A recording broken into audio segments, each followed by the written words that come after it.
Berat je sayang, apa semua ni? Yang ni sayang punya scientific box lah. Yang kalender tu, alah yang macam luar negara tu. Hijau lah kita unboxing lah. Best je. Semua ni baru scientific sayang. Ya, semua ni barang scientific. Jom lah kita unboxing lah. Jom lah. 2, 1. Wow. Yang semua tulisan dia dalam bahasa Jawi lah yang. Biar Abi yang pilih, okay? Sebab Abi budak tafsir dulu. So, Okay. biar Abi buat. Saya nak nombor apa? Saya nak nombor 1. 1. Abi tarik nombor 1, okay?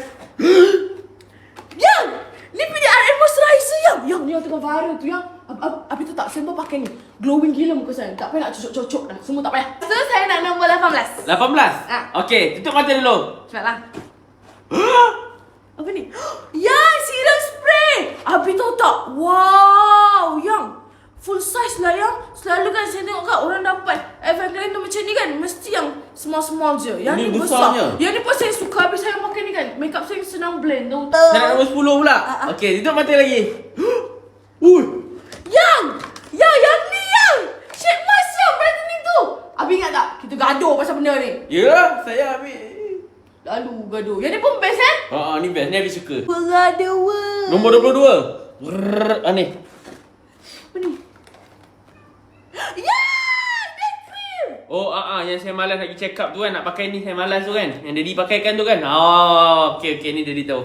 Yang saya pemalas tu. Nak yang paling besar ni. 12. Paling besar ni, 12. Okay.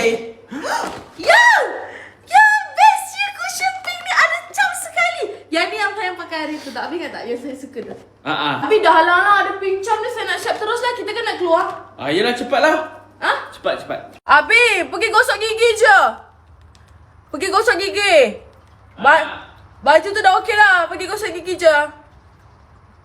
Mulut tu dah bau apa dah. Laju siap pakai pink cushion ni. Nampak? Sebelah ni dah pakai, sebelah ni belum. Laju kau. Spray yang cepat yang. Cepat. Nak pakai ni lah, nak tambah glowing. Apa satu gila beli calendar scientific ni. Habis tengok ni banyak gila. Saya tengok kat orang-orang lain tu kan. Dah lah dapat small size. Yang ni, kita ni dapat semua. Tahu tak? Big size. Bukan big size yang betul-betul size dia. Bukan dia sample ke apa ke bukan.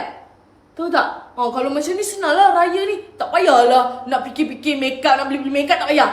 Beli je satu set ni. Kan? Untuk raya sekali.